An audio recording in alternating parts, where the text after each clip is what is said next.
This is a story of survival against all odds.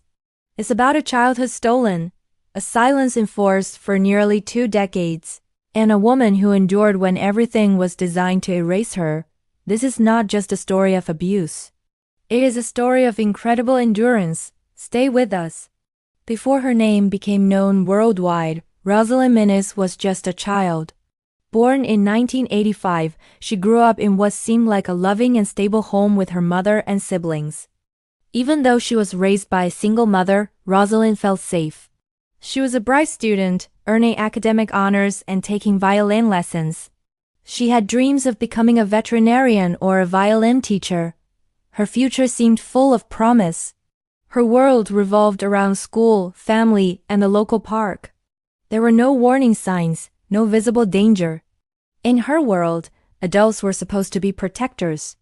But that sense of safety shattered when her mother, Gayla, met a neighbor named Henry Michael T.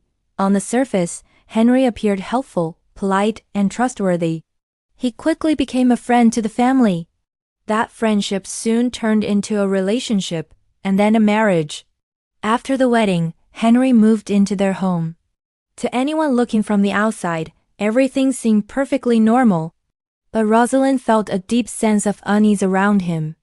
She couldn't explain it, but she knew something was wrong. She never saw him as a father figure.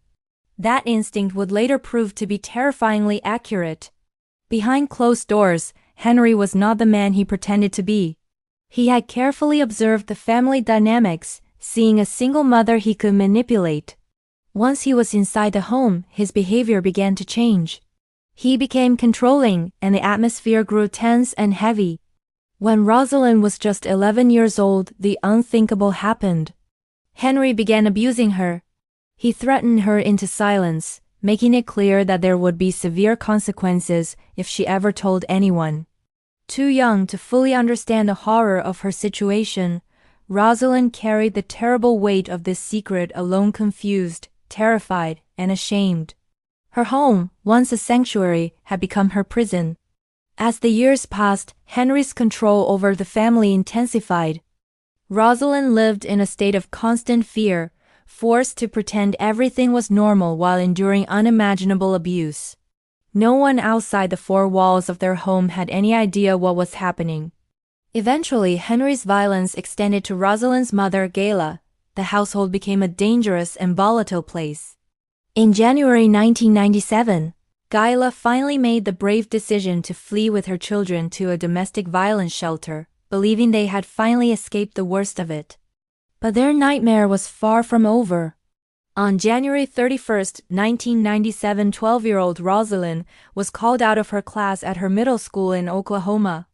The school office told her that her guardian had arrived to pick her up early. When she stepped outside, it wasn't her mother waiting for her. It was Henry. He forced her into a gray van and drove away. His own children were in the van, but her mother was nowhere to be seen. He lied to her, saying Gayla would meet them later. She never did.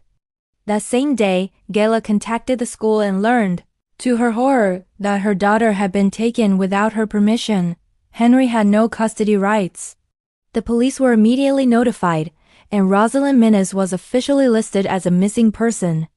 What no one could have possibly known was that her captivity had just begun.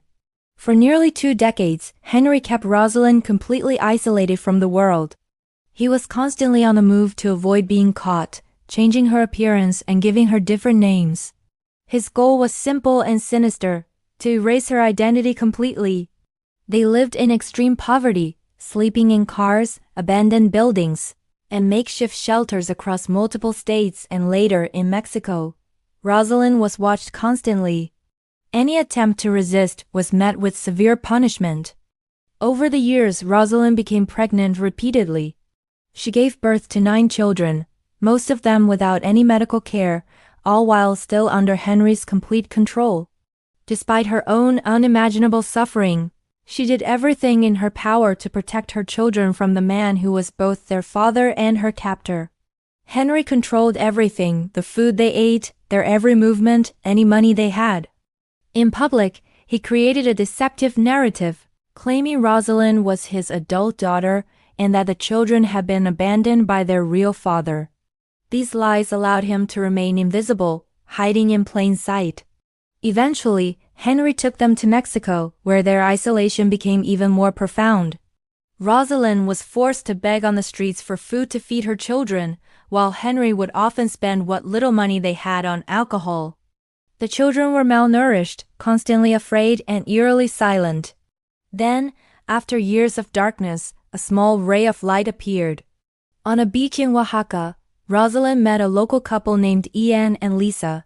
They immediately noticed that something was terribly wrong. The children seemed terrified. The family was living in extreme conditions. Nothing about the situation felt normal. Over time, Ian and Lisa managed to get closer to the family. When they finally saw their squalid living conditions, they realized they weren't just dealing with poverty, they were witnessing severe abuse. Sensing the growing suspicion, Henry moved the family again, this time to a remote mountain area, hoping to disappear once more. But Ian and Lisa didn't give up. They continued to look for them. Then came the moment that changed everything. One night, Henry passed out from a combination of alcohol and drugs. Rosalyn knew this might be her only chance to escape. Quietly, she gathered her children and fled into the night. They took a taxi with no real plan, fueled only by one desperate hope, to find Ian and Lisa. By what can only be described as a miracle, Ian found them. For the first time in nearly 20 years, Rosalyn and her 9 children were safe. In the days that followed, the full, horrifying truth began to emerge. Lisa, remembering the name Rosalyn had given her, decided to search for it online. What she found was a missing person poster, almost 20 years old. Rosalyn hadn't run away from home. She had been kidnapped. With help from the U.S. Consulate and the National Center for Missing and Exploited Children, Rosalyn and her kids were able to return to the United States. The FBI reopened her case. The testimonies from Rosalyn and her older children painted a grim picture of years of abuse, threats, and total isolation. Even Henry's own biological children confirmed the story. In September 2017, the case became public. Henry was arrested in Mexico while trying to get a new passport. He was extradited back to Oklahoma and charged with kidnapping and transporting a minor for criminal purposes. In June 2019, Rosalyn, now 34 years old, stood in a courtroom and faced the man who had stolen her childhood. The jury found Henry guilty on all charges. In February 2020, he was sentenced to life in prison plus an additional 30 years. For Rosalyn, justice didn't erase the past, but it finally ended his control. Her story is a powerful reminder that evil can hide in plain sight, and that even after enduring unimaginable suffering, survival is possible. This was the story of Rosalyn Minnes, a woman who was erased from the world, but found her way back. Thanks for watching.